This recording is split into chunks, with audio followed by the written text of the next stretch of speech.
Okay, well, I got my ham and my scalloped potatoes and my bread out, my French bread. And I got my Rocky over there who's going to want some ham. I know he's going to want some ham. Hey, you want some ham, eh? Okay, wait a minute. I'll get you some ham, I will. Oh, this is the ham that I got at the store the other day that I haven't eaten yet. Oh, and I just got the scalloped potatoes, too. I went to Perth and bought the bread and the scalloped potatoes. I found I couldn't get scalloped potatoes in Smiths Falls for some reason. Sometimes you can get them, but I wasn't able to get them today. But I got them in Perth anyway. Yeah, all right, Hugh, I'm going to give you some ham, okay? I will. You'll see me doing that and know I did it. You tell your friends. You will. Yeah, you will. Okay, now look. Look, there you go. There's some ham for you. And I'll give you some more, too. Now, watch, don't jump down onto this plate. That wouldn't be a good idea. You'd upset the apple cart if you did that. There you go. Yeah, hey. All right, you go over there and eat some ham.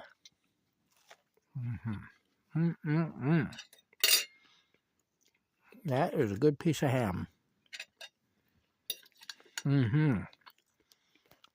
That is some excellent pig ass right there.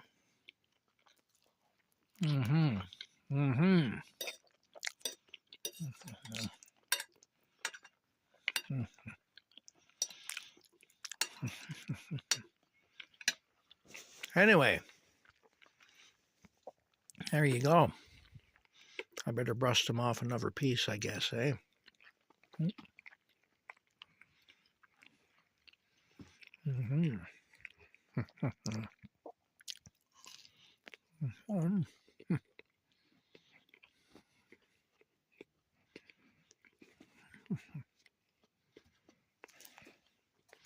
Quite the cab.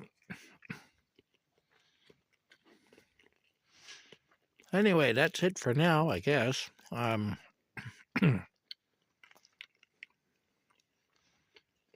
We'll see if the Buy Me a Coffee fund can be saved.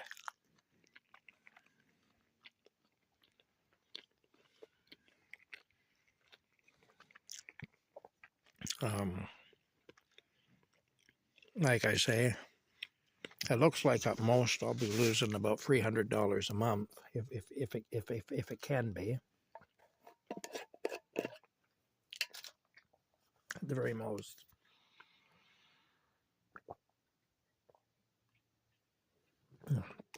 And I mean, if it pays that much, it'll balance out. So we'll see anyway. And if it doesn't, then I don't know. I don't know what the threshold is for me to start losing, really. I mean, the maximum I can lose is 300. I know that. At least I think I know it. Maybe I don't know it. This is kind of how it is when you have a mind that works the way mine does.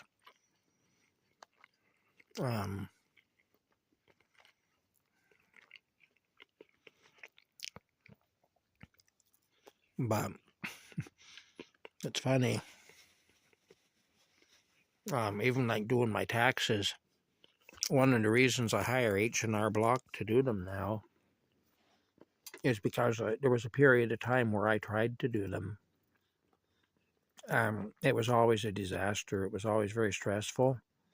And it would take me days to do them, like working 8 hours a day to try to do my simple tax return.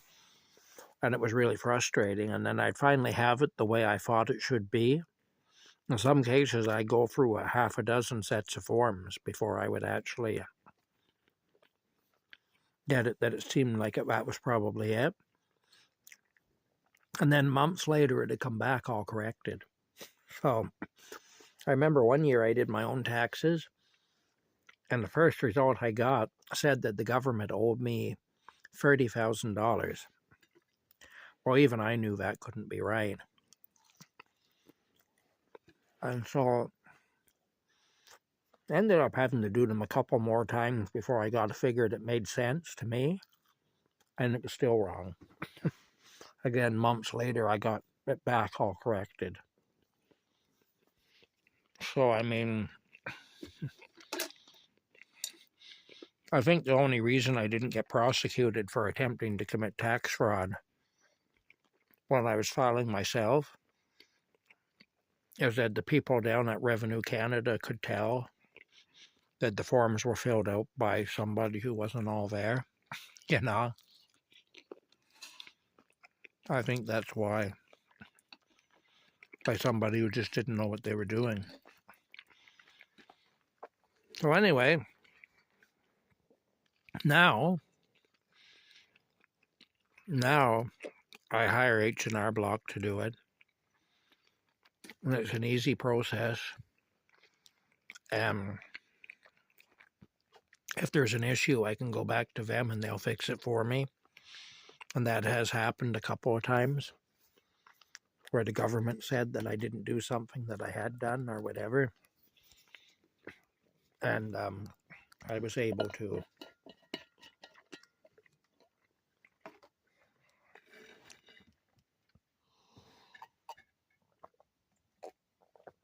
Rocky's had some ham, and now he's going to bed in his box with his heated thing there. Hey, Rocky.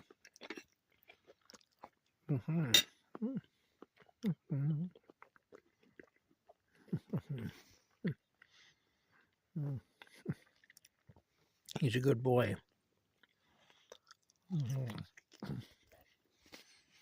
Anyway,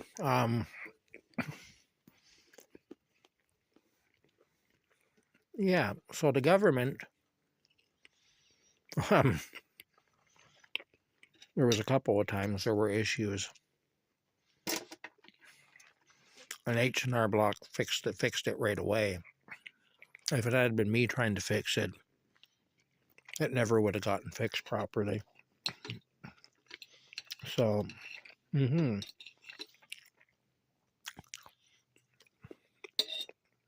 so it's well worth my while to pay them to do it.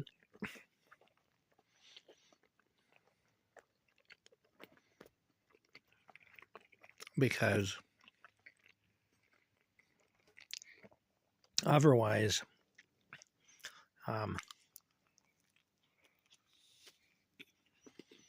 it's just major issues when I try to do it. And I know people that have gone and gotten it done for free.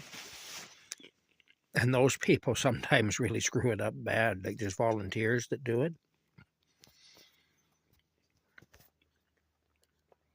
My mom, for some reason, had it put on her tax return when she went to the volunteer bureau to have it done 1 year, that she's a native Indian and she lives half the year in the Northwest Territories, and owns a home in the Northwest Territories. None of which is true and none of which she said, but somehow that ended up on her return. And I don't know how that happened, but and then they don't straighten that out for you. It's up to you to straighten it out. Oh, yeah.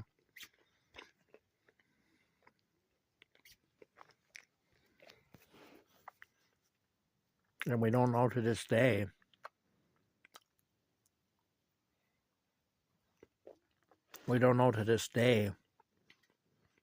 how they got the idea that she was a native Indian and that she lived up north half the year and owned a house up there. Possibly it's some other person who was there that got theirs done, and maybe wires got crossed. I don't really know. Anyway, she never really was able to straighten it out. What they told her at Revenue Canada when she called about it was that it was her responsibility to straighten it out, and that but they weren't able to straighten it out for her, and that She may be called upon at some point to prove that she is not a native Indian and to prove that she does not live half the year in the Northwest Territories and that she does not own a house in the Northwest Territories. So, it'll be up to her to prove all that. Then none of that is true. But they told her they couldn't tell her how she'd go about proving it if she was ever called upon to. So, that's a mess you can get into there. So no, I just go to H&R Block.